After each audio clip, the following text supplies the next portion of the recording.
हाँ जी बेटा जी, क्या हाल है जी आपका। तो बेटा इनकम टैक्स का हमारा सब्जेक्टिव और एमसीक्यू दोनों कंप्लीट हो गया आरटीपी में। अब जीएसटी स्टार्ट कर रहे हैं।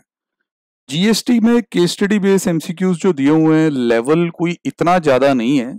जैसे इनकम टैक्स में एक दो जगह पे बच्चों ने कहा कि सर बहुत अच्छा जी कर लिया, नहीं तो इधर उधर हो जाता काम। बट फिर भी मेरी कोशिश यही रहेगी कि हम इसको बिल्कुल जीरो मान के कि भाई पूरी डिटेल में ही लेके चलें, ठीक है ना, कि ये ना माने कि आपको आता ही होगा। पूरा डिटेल में बता दें कि ये इसमें ये वाला रूल ऐसे लग रहा है। थोड़ा सा इसके बारे में जो इन्होंने इंस्ट्रक्शंस ऊपर दिए हैं वो भी पढ़ लें। Section B, indirect taxes.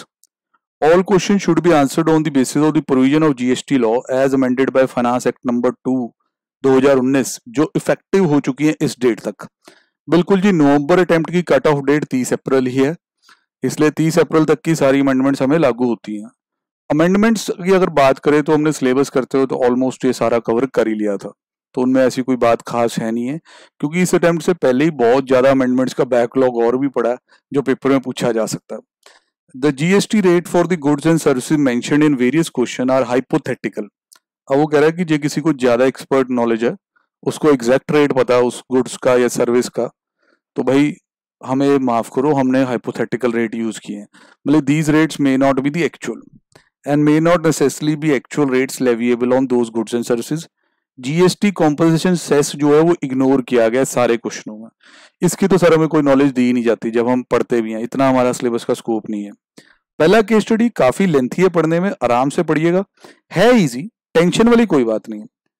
PTL private limited is a retail store of merchandise located in 25 states and/or UTs in the country। काफी फैला हुआ बिजनेस है। For the purpose of clearance of stock of merchandise and to attract customer, they launch scheme of buy one get one free। सारी करते हैं, जिस तरह Peter England वगैरह की सेल आती रहती है कि buy 3 get 3 free, buy 2 get 2 free, तो इस तरह इनका buy one get one free offer आ गया, बहुत नॉर्मल है। For same type of merchandise, for instance one shirt to be given free with the purchase of one shirt. For saving cost, PTL private limited directly purchases the merchandise from manufacturer. अब कहाँ से ये खरीदते हैं अपना merchandise वो भी इन्होंने बता दिया, मैन्युफैक्चरर से ही सोर्स करते हैं सीधा। ऑफर क्या है? Buy one get one free. In the month of May, in the order to save the employee cost, they purchased a tempo traveler worth 12 lakh with sitting capacity of 25% including driver for transportation of its employee। इस पे ITC की बात पक्का होने वाली है। And for ensuring the well-being of its employee, they voluntarily, underline voluntarily, not under a statutory obligation, voluntarily obtained the health insurance cover for each of the employee। ठीक है जी, 2 लाख का तो कवरेज है, अब उसका प्रीमियम कितना दिया वो नीचे बता रखा है, 1500 रुपए पर एम्प्लॉई, 100 से मल्टीप्लाई कर लें तो 1.5 लाख। पर जो आपकी नॉलेज ठीक ठाक है तो कुछ खास इसका होने नहीं वाला। इन the month of July, mister Raghav, a customer of company, filed a suit against company for not supplying the goods of the value of 1 lakh. अब किसी कस्टमर को लगता है परेशान किया इस कंपनी ने, तो उस कस्टमर ने तंग आके केस फाइल कर दिया। अब पीटीएल प्राइवेट लिमिटेड ने, मिस्टर राम एक एडवोकेट है, उन्हें एंगेज किया कि भाई आप कोर्ट में हमें प्रेजेंट करें। 25,000 रुपये उन्होंने अपनी फीस रखी। नेचुरल है यहाँ मिस्टर राम जो है वो अपनी सर्विस बिजनेस एंटिटी को ही प्रोवाइड कर रहे हैं। रिवर्स चार्ज की तरफ ध्यान दें। As per the terms of contract, Ram issued an invoice on 5 July. Consideration की पेमेंट आपने की ही नहीं, फरवरी आ गया। ऊपर जो भी अमाउंट दिए हो एक्सक्लूडिंग टैक्सेस है, हमारी स्टैंडर्ड असम्पशन यही होती है। All transaction are intra state, intra मतलब within, not inter state, 2 हिस्से होंगे, आईजीएसटी नहीं आएगा। बाकी रेट दे दिए, टेम्पो ट्रेवलर के लिए रेट दे दिए। In relation to the above answer the following questions. देखिए सर इसमें ना 3 पॉइंट है, 3 पॉइंट पे क्वेश्चन तो पूछना बनता ही है। वन है कि जो आप वो bye one get one free चला रहे हो उसका क्या होगा। दूसरा, जो आपने ये कुछ सर्विसेज जैसे कि इंश्योरेंस और गुड्स जैसे कि कैपिटल गुड्स कहें, वो टेम्पो ट्रेवलर खरीदा, उसके ऊपर आईटीसी का क्या होगा। तीसरा, ये वकील साहब के साथ जो आपने उनकी फीस फूस नहीं दी है तो उस पर कैसे होगा, टैक्स टुक्स का सारा क्रेडिट मिलेगा नहीं मिलेगा, ये सारी बातें हैं। तो इट्स वेरी सिंपल, कोई ज्यादा कॉम्प्लिकेटेड नहीं। आओ सर पहले देखें, with respect to buy one get one offer which of the following statement is true. कहते हैं ये buy one get one offer जो है इसके कंटेक्स्ट में क्या सही है जो नीचे लिखा है।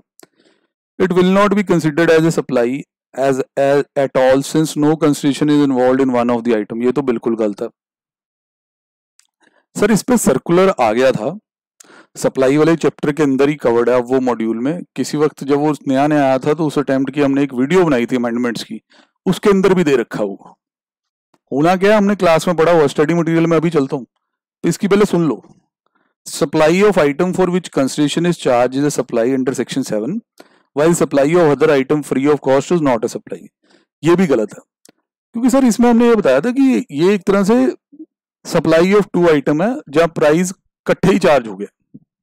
फ्री फ्रू वाली कोई बात नहीं होती। बहुत ब्रांड जिस तरह end of the season cell लगा के अपना माल बेचते हैं, जिनका वैसे नहीं बिक रहा होता वो तो पक्का ही लगाते हैं, ठीक है। तो इसमें कोई सरप्राइज वाली बात नहीं है। तो ये पहले 2 ऑप्शन तो इधर उधर ही हैं। सर फाइट आपके दिमाग में होगी सी और डी ऑप्शंस के बीच में। These are 2 individual supplies where a single price is charged for the entire supply. Single price charge same will be taxed as a mixed supply. Mixed composite याद है आपको? थोड़ा सा पता भी होता है कि भाई मिक्स्ड वाले में फिर वो हाईएस्ट वाले में चला जाता है, कॉम्पोजिट में जो प्रिंसिपल सप्लाई होती है उसकी अकॉर्डिंग चलता है। तो इसमें तो ये कह रहा है कि मिक्स सप्लाई ट्रीट होगा। फिर कहते हैं these are 2 individual supply where single price is charged for entire supply. Taxability will depend कि क्या ये सप्लाई कॉम्पोजिट सप्लाई है या मिक्स सप्लाई है। सर्कुलर में जो भाषा यूज की गई थी वो ये वाली है। मैं आपको पहले आपके स्टडी मटेरियल में दर्शन करा दूं कि ये कहाँ मिलेगा। सर जी आपको सप्लाई के चैप्टर में जाना है, जो आप स्टडी मटेरियल के फैन है, 2.35 पेज पे आपको पहुंचना है। वहां आपकी सारी मुसीबतों का हल है। ये देखिए सर, बाय 1 गेट 1 फ्री जो है साफ लिख के आ रहा है, जो आप स्ट्रगल कर रहे हैं वहां इसके बारे में आप सुने। सर्कुलर नंबर भी आएगा आगे। It may appear at first glance that it is a case of offer like buy 1 get 1 free one item is being supplied free of cost बिना किसी कंसिडरेशन। कहता पहली नजर में ऐसा लग सकता है कि एक के पैसे ले लिए एक फ्री में दे दिया, पर ऐसा होता कुछ नहीं है। In fact it is not an individual supply of free goods but a case of 2 और मोर इंडिविजुअल सप्लाई जिसका प्राइस एक चार्ज किया गया। It can at best be treated as supply of 2 goods for a price of 1। कहते हैं इसे हम supply of 2 for a price of 1 कह सकते हैं। मतलब 2 चीजें मिल गई, पैसे एक के देने पड़े भाई। ऐसे ही तो सोचते हैं जब सेल लगती है, यार 2 शर्टें आ गई, एक शर्ट का प्राइस है 2950, उसने कहा 2950 में 2 होगी जी आपकी। अब टैक्सेबिलिटी कैसे होनी है? सर देखो, जो सरकार कहती है वो यहां लिखा हुआ, अब इसे मिला लेना वहां। Taxability of such supply will be depending upon whether the supply is a composite supply, कि क्या वो कॉम्पोजिट सप्लाई है या मिक्स सप्लाई है। रेट ऑफ टैक्स उसी के अकॉर्डिंग डिटरमिन होगा। तो सर ये फिर इन्होंने किस पार्ट में कहा? सर यहाँ पे। तो अगर हम कंफ्यूज हो सकते हैं तो हो सकते हैं सी और डी में, कि हम कहते हैं नहीं जी ये तो मिक्स सप्लाई ही है, ठीक है नहीं, कि 2 इकट्ठी बेचने की कोई जरूरत तो है नहीं, कॉम्पोजिट वाली बात नहीं है। नहीं, सरकार ने एक जनरल रूल दिया है कि ऐसे जब कॉम्बो बनेंगे it could be a mix supply और composite depending upon the fact and circumstances. तो हमें भी जो सर्कुलर कहता है, जो लॉ कहता है, रूल कहता है, उसके अकॉर्डिंग चलना है। तो सर अगर ये बात सही है तो आरटीपी मेरा आंसर चेक कीजिए, डी ऑप्शन को टिक किया गया कि नहीं। ये देखिए सर, सजेस्टेड आंसर में पहले वाले का डी है। अब डी आप अच्छी तरह देख लें मेरे साथ बेटा जी दोबारा एक बार। These are the 2 individual supply where a single price is charged for entire supply. Taxability depend करेगी कि ये सप्लाई कॉम्पोजिट है या मिक्स्ड है। ऐसा ज्ञान हमारे स्टडी मटेरियल में हमें होलसेल में दिया गया। पढ़ने वाला चाहिए पढ़ाता है, स्टडी मटेरियल पढ़ने वाला चाहिए, समझे कि नहीं। तो सारे के सारे क्वेश्चंस की क्वेरी यहाँ आपकी आंसर हो जाएगी। और आगे बढ़े सर। अब कहता है एलिजिबल इनपुट टैक्स क्रेडिट बता दीजिए मंथ ऑफ मई का on the purchase of tempo traveller on health insurance premium, assuming बाकी जो कंडीशनें होती हैं वो पूरी कर दी गई हैं। सर ऐसे है, टेम्पू ट्रेवलर की जो कैपेसिटी है वो आपकी 25% की है, कुछ 13% वाला कुछ याद आपको आ रहा होगा, सारा पढ़ाऊंगा टेंशन ना लो। इस पे तो क्रेडिट मिल ही जाएगा। इसकी जो कीमत है वो आप पता कर दें, मुझे 12 लाख है और उस पर टैक्स 14% है, तो इस पे तो क्रेडिट मिलेगा ही सर। 12 लाख का एक बार 14 करके देख लीजिए, 12 14 168 होता है वैसे तो। हाँ जी सर। तो जो ये पहली ऑप्शन आ रही है ना नील वाली, ये तो आप रहने ही दो, क्योंकि टेम्पू ट्रेवलर पे तो क्रेडिट मिलना है। अब हेल्थ इंश्योरेंस उसने करा दिया वॉलंटरली, उसका तो क्रेडिट मिलना नहीं। वैसे तो इसमें बी ऑप्शन अभी मेरे को काफी ठीक लग रही है, सी तो बिल्कुल गलत है, डी भी गलत है। आंसर तो इसका बी आएगा सर। पर ये कहाँ से लॉ, मतलब कहाँ से? हम तो मेनली वीडियो आपकी इसलिए सुनते हैं कि आप लॉ थोड़ा बताते हो। सर ये आगे ब्लॉक क्रेडिट सेक्शन 17(5) पे आगे। ठीक है सर, बहुत इंपॉर्टेंट सेक्शन। मैं इधर बेयर एक्ट नहीं उठाया, मॉड्यूल में जो एनालिसिस हुआ वो उठाया। जैसे कहते हैं वेरियस गुड्स और सर्विसेज एंड स्लैश और सर्विसेज जिसपे क्रेडिट ब्लॉक हो जाता है, जैसे motor vehicle, other conveyance and related service. बहुत बढ़िया बनाया हो इन्होंने। ये देखिए क्या लिखा, गुड्स एंड स्लैश और services on which credit is blocked. नीचे नाम आएगा, motor vehicle for transportation of passenger with seating capacity less than equal to 13 passenger, less than equal to 13 including driver, referred here in as ineligible motor vehicle in this table. कहता है ऐसे motor vehicle जो transportation of person के लिए जिनकी capacity 13 तक की है उनको हम इनएलिजिबल कह देते हैं। पर सर इनएलिजिबल भी एलिजिबल हो जाते हैं एक्सेप्शंस में, वो देखें। आप वाला तो सेफ है, आप वाले ने तो मैं तो रिवीजन करा रहा हूं। Ineligible motor vehicle when used for any of the following eligible purposes, making further supply of such motor vehicle, जैसे खरीद के आगे बेचना डीलर सप्लाई चेन में, making taxable supply for transportation of passenger, transportation of passenger के लिए use करना, taxable supply करना उस सर्विस की, making supply of imparting the training on such motor vehicle. तो एक्सेप्शंस हमें पता है, हमें ये पता था कि 13 सीट तक ना नॉर्मली क्रेडिट नहीं मिलता, तब मिल जाता है कि जब हम सप्लाई चेन में उसे आगे बेच रहे हैं, या इससे हम एक सप्लाई दे रहे हैं ट्रांसपोर्टेशन ऑफ पैसेंजर की, वो टैक्सी टुक्सी वाला बिजनेस। फिर मेकिंग दिस ड्राइविंग स्कूल वाली सर्विस जी है सर। उसके और रिमार्क्स जरूर पढ़ें। ITC on ineligible motor vehicle use for any purpose other than eligible purpose is not allowed. Ineligible कौन है? 13 सीट तक। इन काम में यूज कर लोगे 13 सीट तक की गाड़ी को क्रेडिट मिल जाएगा, इसके अलावा कुछ करोगे नहीं मिलेगा। अब बड़े वाले जो हैं, ITC on motor vehicle for transportation of person जिनकी seating capacity greater than 13, driver मिला के, use for any purpose is allowed, use for any purpose is allowed. तो सर आप अपने क्वेश्चन के ध्यान दें, आपके क्वेश्चन में 13 सीट से कहीं ज्यादा 25 सीट है, और वो कह रहा है कि भैया अगर ऐसा हो जाता है, देख लो अच्छे से, ITC on motor vehicle for transportation of passenger with seating capacity greater than 13 including driver, use for any purpose is allowed. ITC on motor vehicle other than ineligible, for example transportation of goods, dumper, tipper, ये तो हमें पहले ही पता है, इनके तो credit मिल ही जाते हैं। अब रहेगी सर आपकी हेल्थ इंश्योरेंस, वो भी यहीं से निपटा के चलता हूँ सर। ये आएगा थोड़ा आगे, क्योंकि ये मोटर एयरक्राफ्ट ये सारा काफी लंबा जाता है। बहुत बढ़िया दियो, ये जो एग्जाम्पल दियो ना साथ में 11 के 11, अगर ये किसी बच्चे ने कर रखे हो वो पेपर में गलत कर नहीं सकता है ये सवाल। सर फूड बेवरेजेस में ये रहा सर, ये रहा आपका लाइफ इंश्योरेंस, हेल्थ इंश्योरेंस। देखो पहले ये इनएलिजिबल गुड्स पढ़ लो, इन पे ब्लॉक्ड है। Food beverages, outdoor catering, beauty treatment, health service, ये फिर वही एक्सेप्शन है कि अगर आपने इनकी फर्दर सप्लाई करी। सबसे मेन एक्सेप्शन ये है, सच गुड्स और services when provided by an employer to employee under statutory obligation, तो मिल जाएगा क्रेडिट, तो मिल जाएगा क्रेडिट। बिल्कुल सही बात है।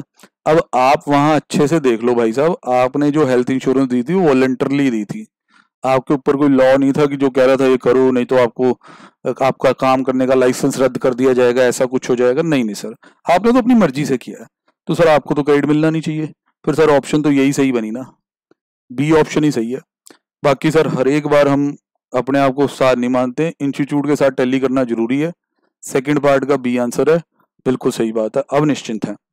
अब सर जी देखिए थर्ड पार्ट आया, ये सर वकील साहब थे, और वकील साहब में आपको पता है कि बड़ा ज्यादा चांस होता है कि रिवर्स चार्ज में ही जाना है। बिजनेस एंटिटी को सर्विस दे रहे हैं, 25,000 रुपए की कंसिडरेशन है, और वो आपने पेमेंट नहीं की है, उसकी वकील साहब की पेमेंट नहीं की। वो बंदे आप भी उस्ताद हो, वकीलों के पैसे मार रहे, चलो भुगतोगे।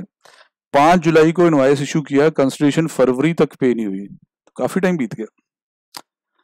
अब देखिए क्या है आपके दिमाग में, अगर ये आ जाए कि यार वो 180 दिन के अंदर पे करना होता है, नहीं तो जो क्रेडिट लिया होता है पलट जाता है, आउटपुट टैक्स लायबिलिटी बन जाता है, होता तो है, पर क्या रिवर्स चार्ज में होता है, ये याद करो। पहले ऑप्शन सुनो, विच of the following statement is true in respect of service of advocate availed by company. ये सर इनका टैक्स रेट आप पढ़ लें तो उससे आपको समझ आ जाएगा, 9% ये लगाया गया है, ठीक है ना। सर्विस टैक्स जो सर्विस जो एडवोकेट की है उस पर CGST और SGST 9% करके लगाएगा। टोटल 18 है, पता ही आपको, तो 25,000 का 9% करके ये फिगर्स तैयार हुई हैं। Are payable by PTL private limited ITC availed is to be added to the output tax liability with interest. ये तो पलट दिया सर इन्होंने लिखा है कि भाई ये अगले वाले में भी are payable by this ITC availed will be added, क्योंकि ये आपने 180 दिन के अंदर पेमेंट नहीं की। सर यहां तक तो मेरे को इनका ना गलत ही लग रहा है अभी तक। This are payable by PTL condition of payment of consideration along with tax within 180 days does not apply in the given case। अच्छा, फिर भी पेबल लिखा, फिर लिखा है CGST this much are payable by RAM, condition of payment of consideration along with the tax with 180 days of issuance of invoice does not apply in the given case। देखो sir आप आराम से देखो, इन्होंने पहले ये लिखा कि this much are payable by the PTL private limited, ITC जो अवेल हुआ है it is to be added to the output tax liability with interest as the consideration along with tax is not to be is not paid with in the 180 days. इसमें लिखा तो PTL ही था, reverse charge ठीक था। ये तो राम वाले option तो वैसे ही कट कर दो, वो तो एडवोकेट साहब है, ये भी कट हो गया, राम वाला भी गया, ये वाला रहेंगे तो हम रिवर्स चार्ज में ना। अब ये वाला देखो, कहते हैं this much on advocate services are payable by PTL, यहां तक तो बात सही है। The condition of payment of concession along with 180 days along with tax within 180 days of issuance of invoice does not apply in the given case। Sir ये वाला सही, बाकी सरकारी वर्जन आप चेक करें, फिर मैं बैकग्राउंड लॉ में भी ले जाता हूँ, थर्ड का C बिल्कुल ठीक। सर रिवर्स चार्ज आपको पता होना चाहिए कि this is covered under reverse charge. Background law मैं आपको दे देता हूँ यहाँ से, ये लो जी सर, ITC के चैप्टर में मेरे को यहाँ मिल जाएगा। Payment for invoice to be made within 180 days, second provision to section 16 subsection 2 read with the rules 37। Registered person must pay to the supplier the value, देख लो अच्छी तरह से, registered person must pay to the supplier the value of goods और service within 180 days from the date of issue invoice. In the event of failure to do so the corresponding credit जो भी आपने avail किया होता है वो आपकी output tax liability बन जाएगा, उस पर आपको इंटरेस्ट भी देना पड़ेगा। ये कुछ ऐसे कि जैसे आपने मान लो कोई गुड्स या सर्विसेज खरीदे या अवेल किए, ITC ले लिया, फिर अपने सप्लायर की भुगतान नहीं किया, आपने पेमेंट का भुगतान नहीं किया, उस बिल में उसने आपको गुड सर्विसेज के लिए भी पैसे ठोके थे, टैक्स भी ठोका था, क्रेडिट ले गए, भुगतान नहीं किया, 180 दिन बीत गए, तो भाई वो आउटपुट टैक्स लायबिलिटी बन जाएगा, उसके ऊपर ब्याज भी लगेगा 18% वाला। फिर जब आप कभी उसके पैसे दे दोगे फिर आप फिर उसका क्रेडिट ले लो। अगर तो आपको ये याद है सारा, क्योंकि ये सबको ही याद है, फिर आपको लगेगा कि उस केस में कुछ होना चाहिए था कि वहां भी 180 दिन बीत गए थे, पर यदि एक्सेप्शन याद रखनी भी उतनी जरूरी है ना। The condition of payment for the value of supply plus tax with in 180 day does not apply in following situation, supply on which the tax is payable under reverse charge. मतलब कि अगर रिवर्स चार्ज मैकेनिज्म अट्रैक्ट हो रहा है, RCM attract हो रहा है, फिर नहीं। सर मैंने आपको जब क्लास में पढ़ाया था तब भी समझाया था, फॉरवर्ड चार्ज में क्या होता है कि कैसे ने 1 लाख रुपए का बिल बनाया, इजी रखने के लिए अब ब्रेक नहीं कर रहा मैं, 18,000 टैक्स ठोक दिया, तो गवर्नमेंट कहती है पूरा पे कर दो यार, ये तुम पे कर दो इसको 180 दिनों में, तो तुम्हारा क्रेडिट बना रहेगा। क्रेडिट पहले ही दे देते हैं। अब गवर्नमेंट का यहाँ लालच क्या होता है, गवर्नमेंट ये नहीं सोच रही होती कि यार बेचारे की पेमेंट करा दो यार, उसकी पेमेंट करा दो, अगले को बाबू भैया ना बना देना, पैसे के लिए घूमता रहे। गवर्नमेंट को अपना लालच होता है कि अगर ये पूरा पे हो जाएगा तो पिछली स्टेज पे जो टैक्स जमा होना है उसके लिए भी पैसे पूसे उसके पास रहेंगे, समझे कि नहीं। अब RCM में क्यों नहीं लगाते, RCM में आपका रिवर्स चार्ज अप्लाई होना है, उसके अंदर आउटपुट टैक्स आपने खुद ही जमा कराना और खुद ही उसका क्रेडिट देना है। जब तक आप उसे जमा ही नहीं कराओगे तो ITC तो वैसे ही नहीं मिलेगा, क्योंकि वो टैक्स ही नहीं एग्जिस्ट करेगा जब तक आप पे ही नहीं करोगे। तो यहाँ गवर्नमेंट कहती है ठीक है हमारा टैक्स आ गया, उसका बिल चाहे तुम 2 साल ना दो, हमने क्या करना है, आप पे कोर्ट में लड़ते रहो। तो सरकारें हमेशा अपना सोचती हैं बेटा, ये याद रखना। पहले वाले केस में जहां रिवर्स चार्ज नहीं है वहां गवर्नमेंट कहती है पेमेंट करो पेमेंट करो, क्योंकि उस पेमेंट में गवर्नमेंट का टैक्स भी है, ठीक है। दूसरे वाली सिचुएशन में जहां कहती है कि ये कंडीशन लगनी ही नहीं, वहां उसे पता है कि ये रिवर्स चार्ज है, यहाँ ये टैक्स देगा तो मैं क्रेडिट दूंगी, ये टैक्स नहीं देगा मैं क्रेडिट ही नहीं दूंगी। तो मेरा अगर टैक्स दे दिया, वकील का बिल नहीं भी दिया 25,000 का, तो मैं बीच में क्यों पढ़ूं? मैं इस वक्त सरकार हूं, ध्यान रखना। ठीक है, अगर तो लॉजिकली क्लियर हो फिर तो ये गलतियां कभी होती ही नहीं है। लॉजिक नहीं है, सिर्फ क्रैमिंग है, बार बार बोलने से लिखने से नहीं, लॉजिक भी समझो उसका। ठीक है, तो बेटा जी मेरे अकॉर्डिंग ये पहला आपका केस स्टडी बेस एमसीक्यू यहाँ हमें एंड करना चाहिए, और बहुत अच्छा डिटेल में ये हो गया है। ठीक है बेटा जी, अगला एमसीक्यू करते हैं अगली वीडियो में। Okay ji, bye bye. Like share comment दबा के।